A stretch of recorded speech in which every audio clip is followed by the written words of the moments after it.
Thought I would do a quick one here about shop safety, as it says in the title. But that'd be safety according to me. And I get criticized quite often for the perceived lack of safety that I have.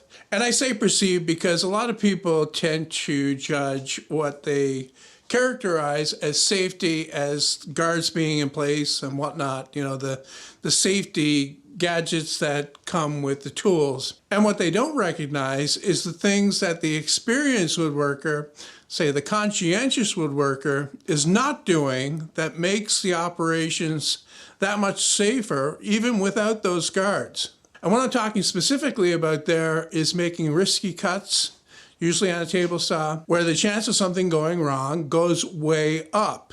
The fact of the matter is, I don't do risky things in my shop. Not for me anyway. And that's the distinction. Things that are risky for someone else may not be risky for someone that has a lot of experience. It would be very much like if I compare myself to a 10-year-old as far as a skateboard goes. The 10-year-old has 2 or 3 years experience using it.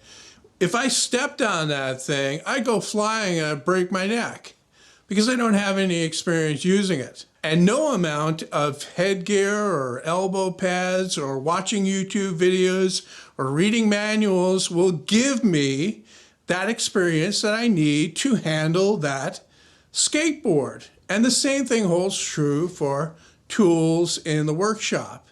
Another one is driving a car, and I've often made the comparison between using tools here in the shop to driving a car, and mainly that's because a lot more people have, say, intimate experience or extensive experience driving a car and the skill that's involved, so they could probably make the comparison if they took the time to think about it, that tools, no matter what they are, whether they have wheels and they go down the road, or if it has a blade and you use it to cut, takes skill and experience to master. But you can leave your shop on a Sunday afternoon and drive to your hardware store to pick something up, and you have a infinitely greater chance of being killed on that trip to the hardware store than you ever will here in your workshop.